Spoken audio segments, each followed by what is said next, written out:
Welcome to the Happy Stack podcast, where we explore the science and strategies behind creating a happier, more fulfilling life. I'm Terri-Ann Richards, and I partner with organizations to address the root causes of burnout, disengagement, and stress, equipping leaders and teams with the tools they need to thrive, both organizationally and personally. Each episode, we dive into practical habits, insights, and strategies to help high performers like you level up from the inside out. Let's get stacking. Ravi, welcome to the Happy Stack podcast. Thank you so much. I am looking forward to this. Yeah, I'm excited. All right, so I have to jump into it because it's right behind you. It says soul engineering. Yeah. So you're the chief soul engineer. Can you break down what that actually means to you? At its simplest, it's about how do you bring all of your heart and soul into work, into all of your life. And the engineering is there are very simple processes that you can do to do that. This is not rocket science. I can say that. I was a rocket scientist. You can trust me. It's about how you find those tiny, simple processes, simple habits that allow you to bring more of who you are into everything that you do and to get more out of it. That's awesome. So you touched on it, so let's go there. So in a past life, which is still this life, you were a nuclear physicist? How do I even say that? Physicist, yeah. Physicist. All right.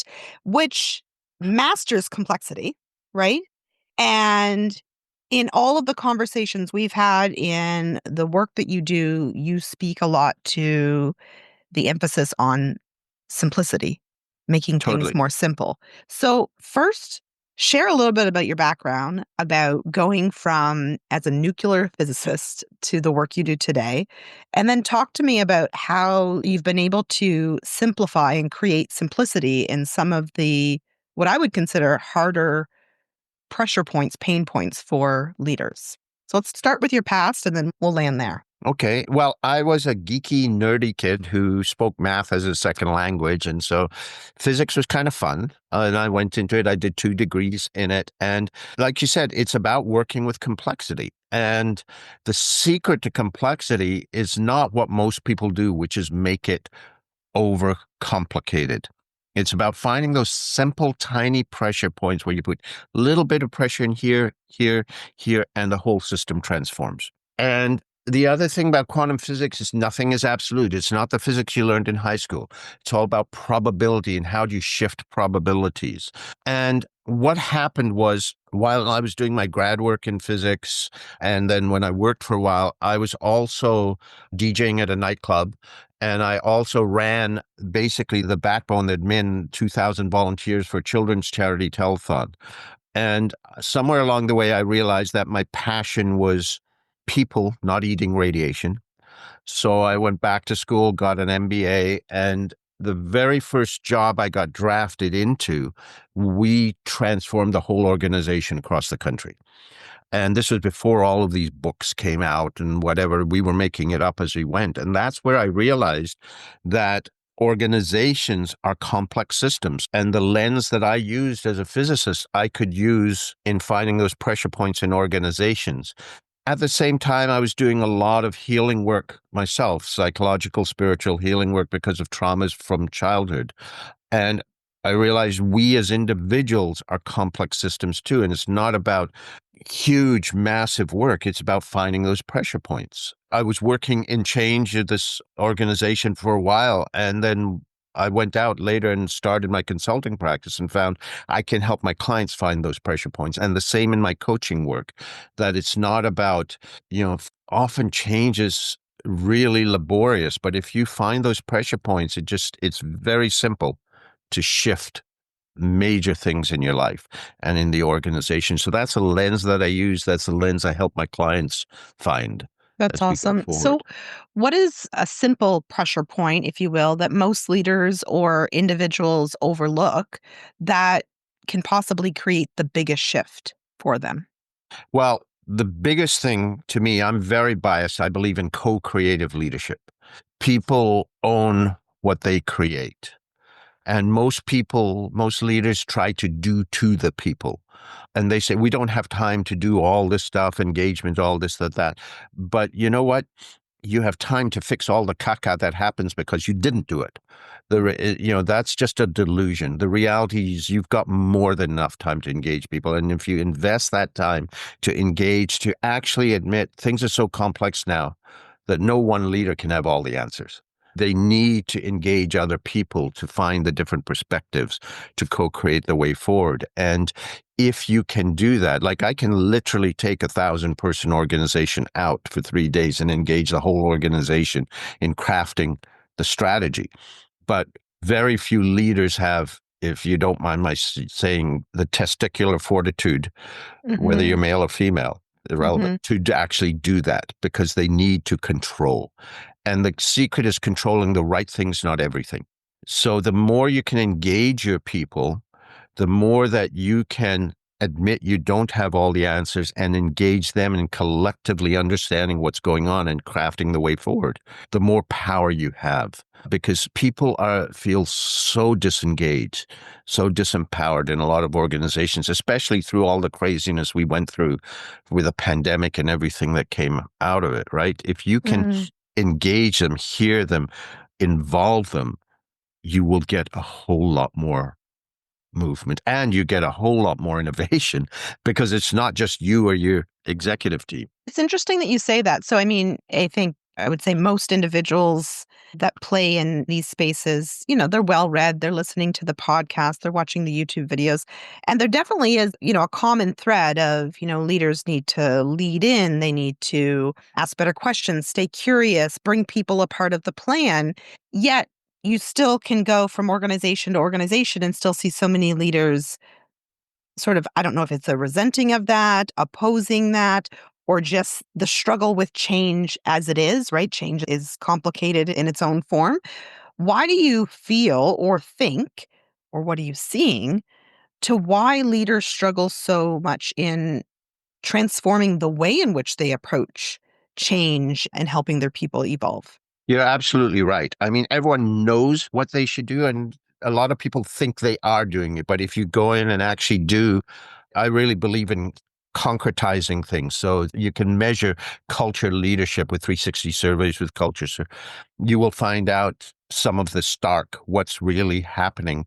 I think a lot of it is not modeled for us because we have been modeled. We've grown up through leaders that have not trusted. And so that's the way that it's generally done. We do what we're told. I mean, how often have you said something to if you've got kids, then suddenly go, oh my God, that's my parents speaking out my mouth. How the heck? We learn what Very we've often. experienced, right? Yeah. And it takes effort. Like my dad, I know, loved me very much, but he showed his love by working hard and providing for the family. With my son, I wanted to be much more involved in my life, to know him, for him to know me, to do things together, which I did not have a model for that, but I created it. And I feel really good that I have been that type of father. I'm not slamming my father. That's what he knew and that's what he did. I chose to be different, but it takes work to break that when you don't have that model. Right? It's the same thing with the leadership. We have this delusion, and it is total delusion of control because we haven't learned how to trust, how to engage. And there are systems that you can use to do this. It's not complicated. It can be a very quick learning curve, but most people have not had that experience.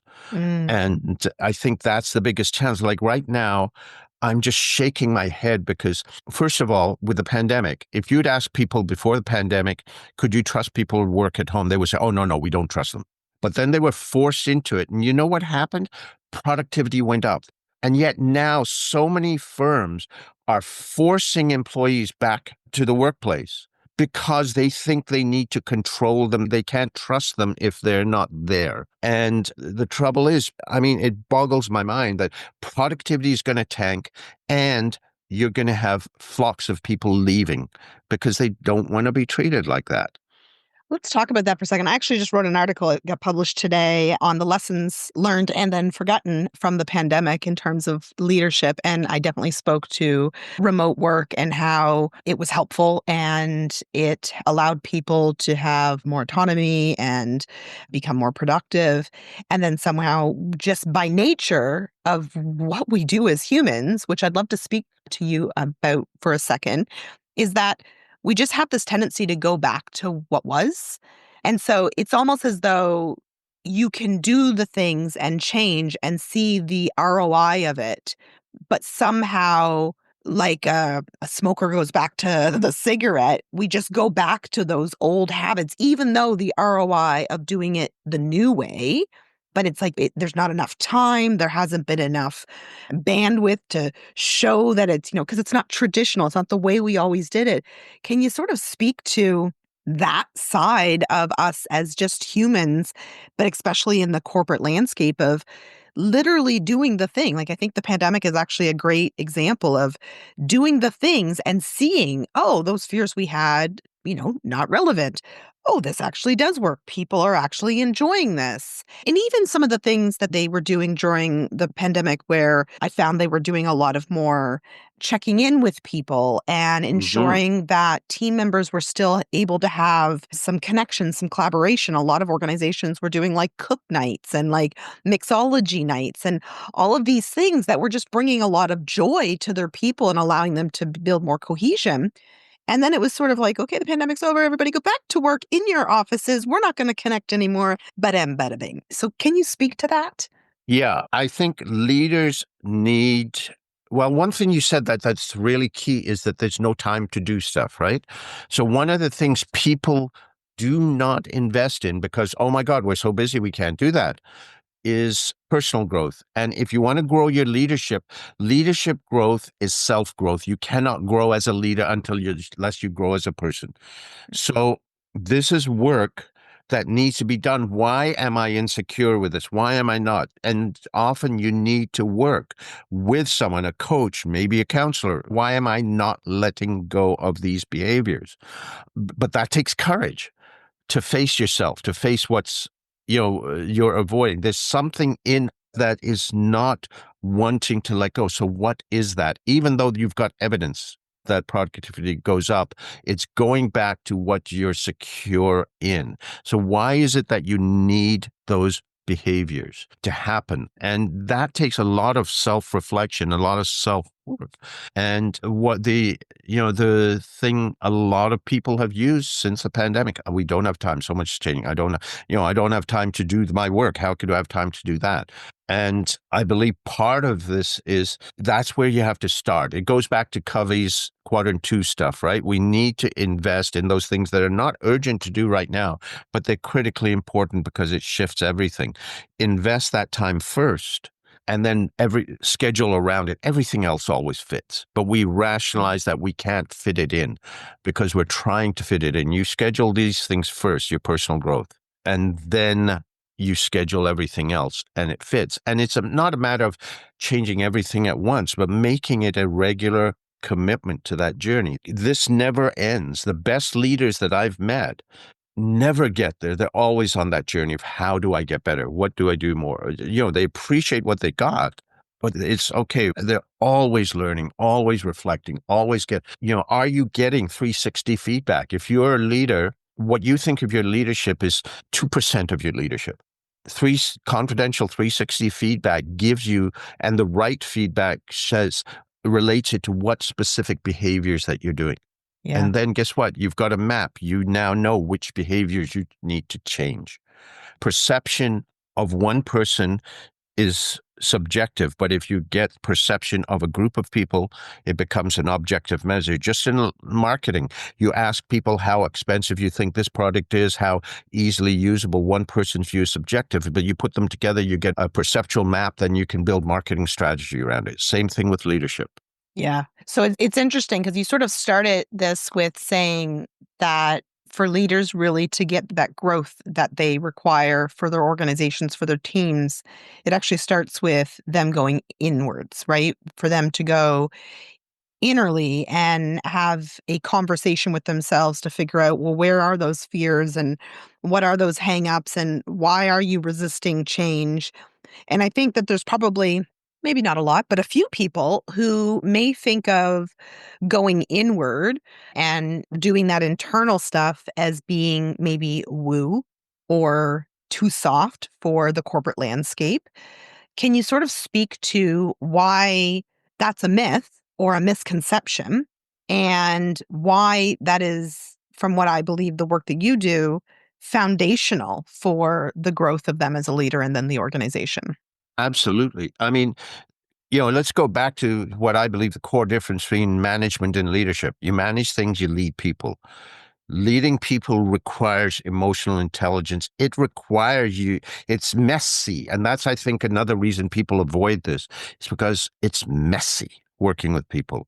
There's no clear answer. You have to be willing to step out into the unknown and not really know how you're going to get there, but just trust yourself that you can make it up and figure out how to get there. A lot of people like left brain stuff. Now, here's another gap, too. A lot of people get promoted into leadership because they were good at the skill that the group was doing, and they're never given any training or development in leadership skills. All that's promoted them is tenure over time. So they've got technical skills, but not people skills. I mean, you can find all sorts of research that show that the most effective leaders are those that have the emotional intelligence, that are do the woo work, as you put it. It is not the left brain stuff that moves people forward. That might get you some short-term results, but it's not going to give you sustainable results. And, if you cannot be involved, engage, connect with your people, and now it's critical. We're in the biggest labor crisis in history. If you do not engage people, you can't beat them up like we did for decades. They will leave like that. Poof, they're gone. If you will not retain the talent you need, you'll not keep them, you'll not attract them, you'll be gone. You will not have anyone to do the work. So, Yeah. It doesn't matter what's been done before. It's irrelevant whether you were right or wrong. You're just not going to have the people. Yeah, 100%. So if you had a leader sitting on the other side of, whether they're watching this via video or audio, and they're that leader that maybe has not done a lot of the inner work, has, whether they've avoided it or just haven't felt that it was important, but they're listening to this and there's a few, maybe yellow and orange bells going off in their head saying, like, hey, like maybe this is something that I should tap into and begin to develop. What is the first thing that you would tell them to do? What's that first action step that they could maybe begin to do to start doing the inner work? Well, the first thing, those bells, what's turnover been like? What is absenteeism? We've also got another thing that's not absenteeism when they're not physically there. Presenteeism is they're physically there, but hello, nobody home. So it's what's short-term disability like? All of these, these are some of the alarm bells, right? Are you having consistent trouble making deadlines about hit productivity? These are the things you need to look at because it's going to keep going. Are you working longer and longer and longer? A simple thing that they can do as a first step, like I'm still a scientist in many ways. I like science, like even with the woo-woo, I like science and being scientific. Bring in a consultant to do a 360 survey on your leadership. And that takes courage. It really does. All of this takes courage to be able to look at yourself. It doesn't mean you're wrong. It doesn't mean you're broken, but it's how do you improve? I'm always on a journey of improvement. The moment I find something's wrong, it's okay. Great. Now, how do I change that? How do I shift that? How do I move forward? It's not beating yourself up. It's not being afraid of being exposed. It's about being on a journey of growth. So that's a very simple thing. There are things that you can do that culture surveys, again, if you're doing surveys, I would recommend working through a consultant so that you get honest feedback, because people won't feel comfortable putting truthful numbers down for leadership survey or culture. But, this place like Gallup organization has an 8-question survey on culture, I think.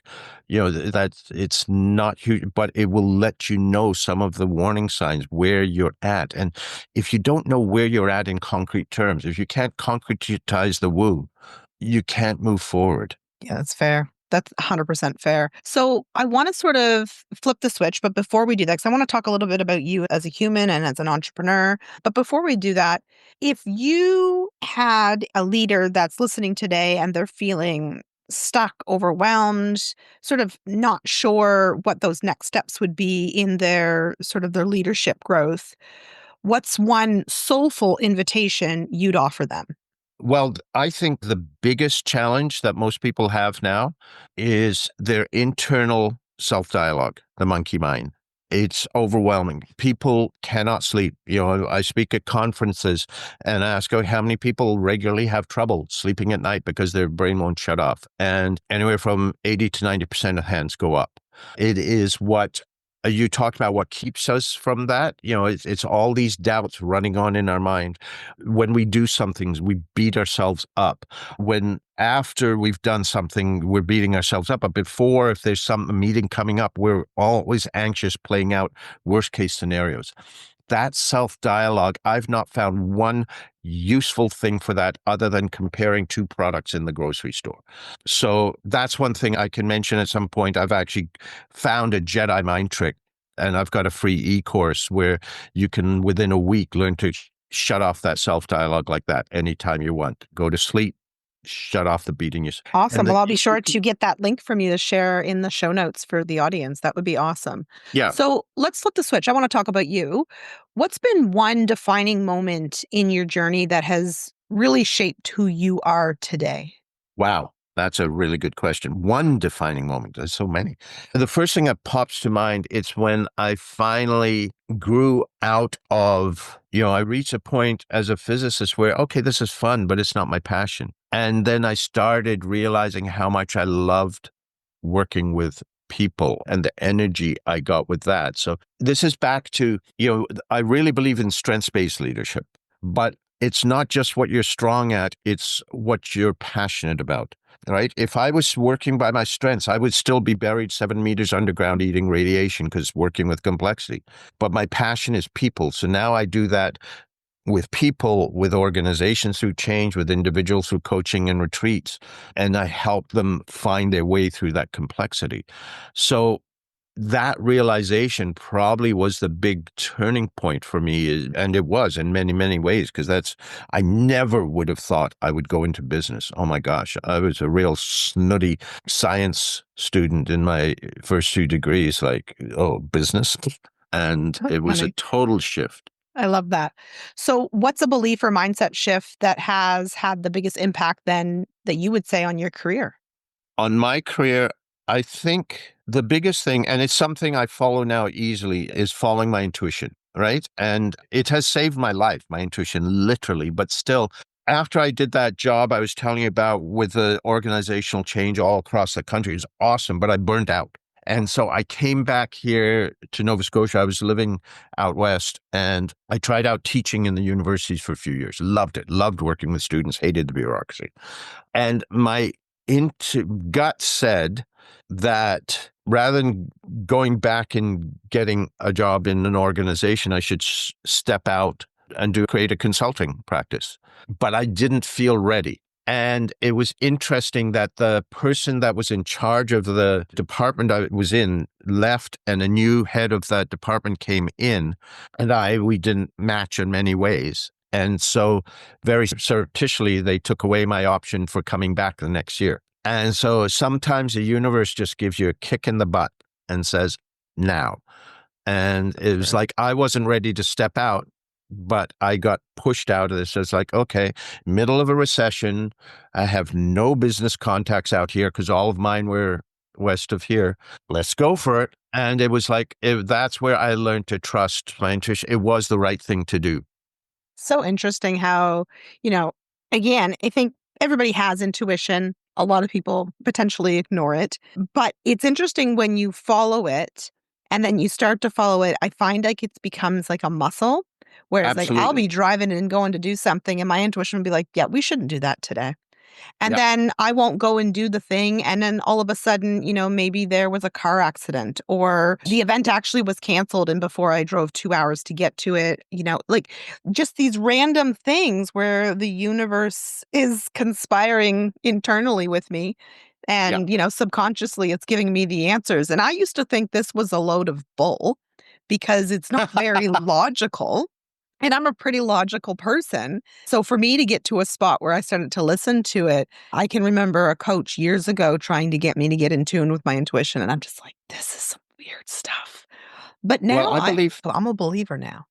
yeah. I mean, and I think you can be totally scientific. In fact, in a lot of my coaching clients, I'll tell them to keep a logbook, write down every decision they make, big or small, Yeah. write down what their intuition says, what they did, don't necessarily follow it, and then what happened. So if it's like to drive somewhere, to go to lunch here or there, pretty quick to get the consequences. Some decisions may take longer to see the consequences. Mm. And I've found for myself, and most of my clients find, it's like, forget 50 Shades of Gray. There's not a shade of gray. It's black and white. Every time you follow your intuition, even if it's the stupidest thing, it works out.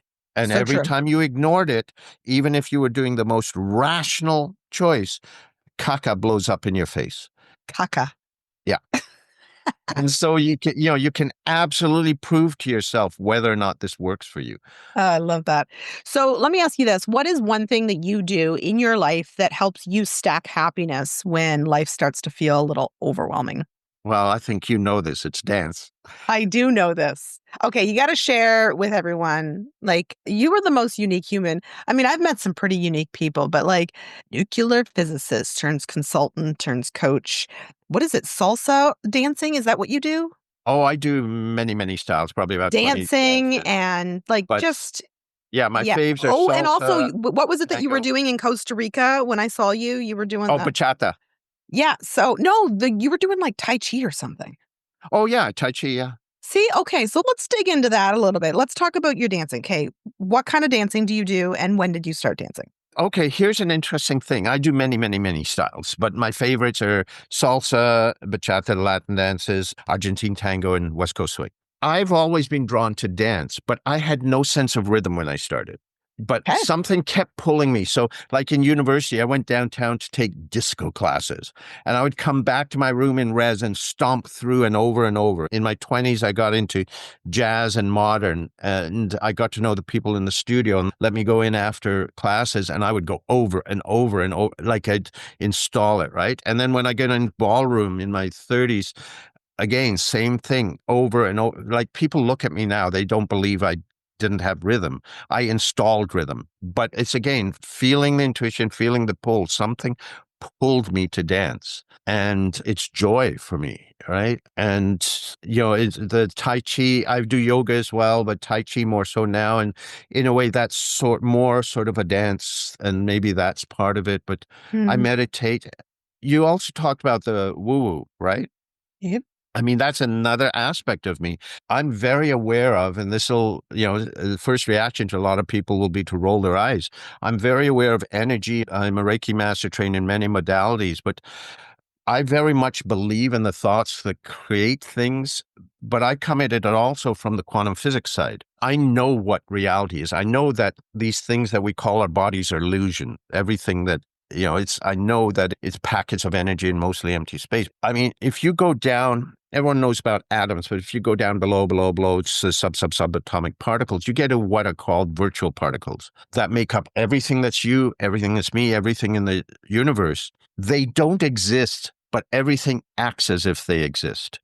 But when you look for them with these massive colliders like are in Europe and all, they appear. But when you stop looking for them, they disappear, but everything acts as if they exist.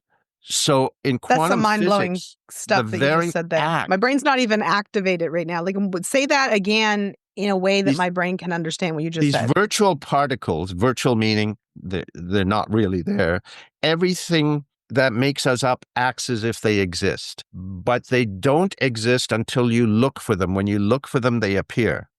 When you stop looking, they disappear. But another thing about quantum physics is observation. It's like the very act of observing changes the result. And it's not just in quantum physics. There have been more real world examples where the scientifically recorded, where the belief of the scientist changed the results. Two scientists that had different beliefs systems changed the results of the experiment. Wow. So, you know, I really do believe my life, I've seen evidence. I've approached this very rigorously, and I've seen evidence that when I believe something, it increases the odds that it will happen. If I don't, if I'm doubting myself, usually it'll blow up in my face. So true. It's interesting that you say that because, in any work that I do, I mean, there's always going to be an aspect of what's the outcome, what's the goal that you want. And then my next question typically is, do you believe it is possible?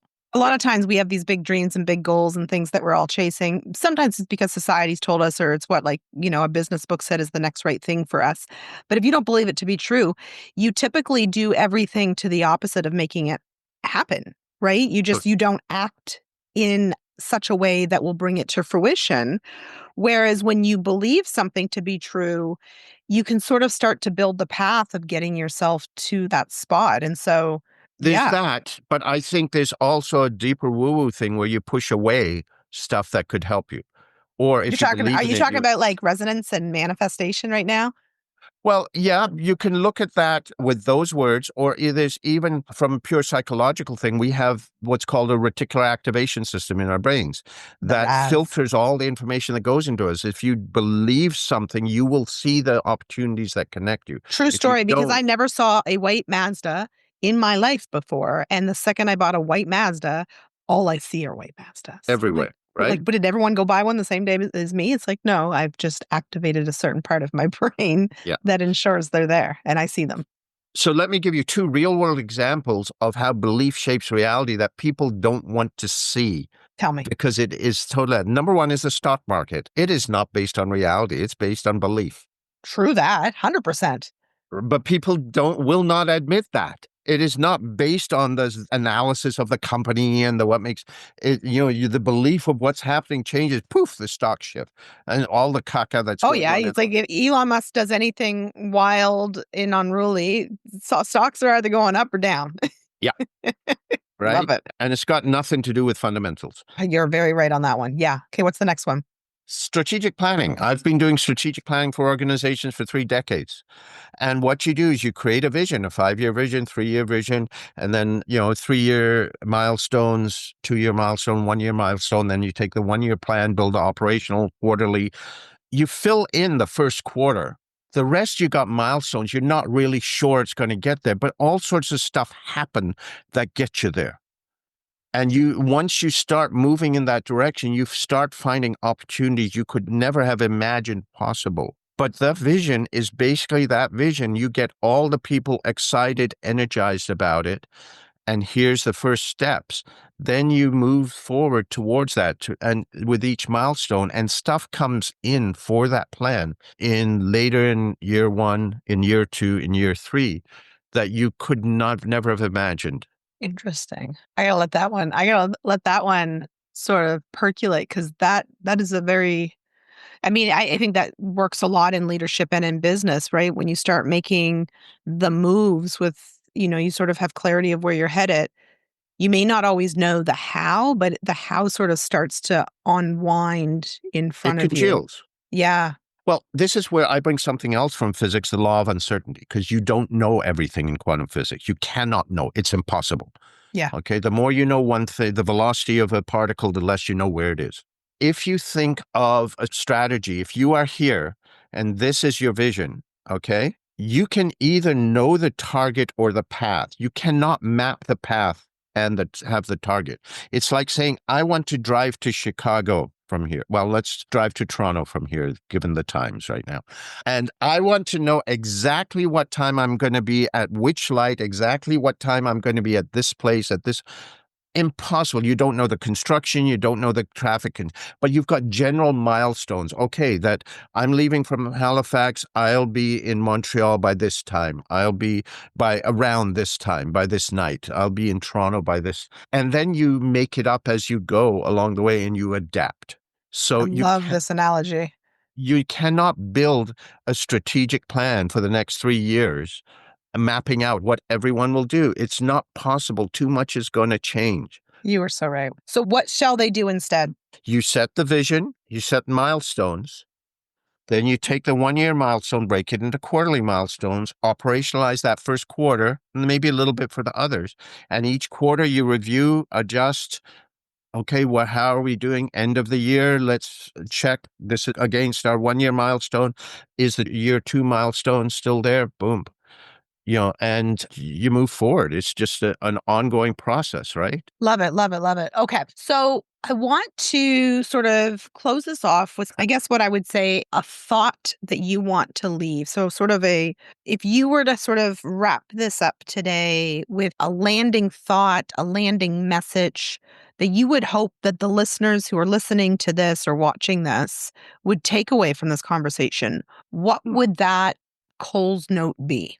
With the pandemic, a lot of people realized, who used to be the workaholics and just going, 80 hours a week, it's not worth it.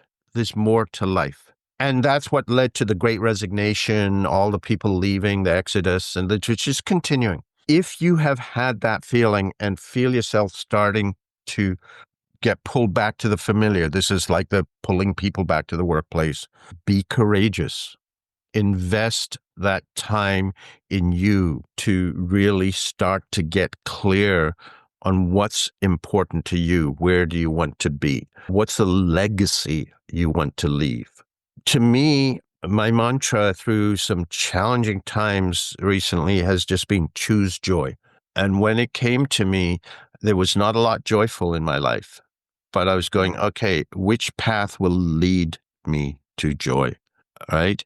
And now I'm finding more and more and more joy, but it's an active decision. Where do I go? How do I be courageous enough? How do I find the allies to support me, which could be friends? It could be a professional coach, counselor. How do I make the time to do this reflective work? I love to do beach walks. Oh my God, it's so healing. And it's time for me, not to think, just to be. And so much shifts. And be courageous. What is it that is in you that needs to be said, that's waiting to be expressed? So this actually leads me quite well into a few sort of what I'll call them lightning round Yes. questions that I want to throw at you. And you opened the door for this one. So what is a habit or a ritual that brings you joy every day? Now I'm feeling like it's your dance, but maybe it's something deeper because I don't know. Do you dance every day? I have. I don't right now, but it's meditative practices. Dance is actually a mindfulness practice for me Yeah. because you can't think about anything else because as a lead, I'm choreographing in that moment. I'm present. But it's my mindfulness practices, whether it's meditation, whether it's beach walking, whether it's dance, those times where I can just be, everything goes away. That's beautiful. What's a book, a podcast, a quote that has really influenced you in your life's work? This quote has been attributed to Eleanor Roosevelt and Thomas Edison, so I don't know which. It's, you wouldn't worry about so much what other people think of you if you realized how rarely they do. That's a good one. That could help a lot of people. If Mhm. you had to describe your approach to happiness in one word, what would it be? One word. I know. Wow. Breathe, Why breathe? because it brings you into the present. Stillness, and that's where all the answers are. Not here. The head is useless. I love that. And final question, what is something you have learned about yourself recently? Recently, a lot. I have everything I need. Mm, I have everything I need. And Do you I'm want to talking share? in Do, here, not just do you outside is want to just a share more reflection. about that? We are often looking outside for something, whether it's things that are conspicuous consumption to show that we're this, that, for recognition, for whatever. But I believe the outside is just a reflection of what's inside, is a mirror. And so if you're not complete inside in and of yourself, you're never, ever, ever, ever, doesn't matter what you get, doesn't matter who adores you, you're never going to be complete outside. So fair and so true. Ravi, it has been a pleasure having this conversation with you today. I know you wanted to sort of offer the audience something. What is it that you want to share? Well, that Jedi mind trick on how to shut off your self-talk, I think the biggest thing, and by the way, sleep is the biggest builder of resilience right now. So if you just go to silenceselftalk.com, you can get the free e-course. It'll take you about a week to build the habit, taking about 15 minutes a day, not at once, a minute here, a minute there, and 10 minutes there, and you'll be able to just shut it off like that. I'm going to go take the course. Thank you so much, my friend. Thank you. This was a pleasure. Thank you. Hey, thanks for listening to the Happy Stack podcast. If you enjoyed today's episode, be sure to subscribe, leave a review, and share it with someone who could use a little extra happiness in their life. Let's keep stacking those wins together. See you next time.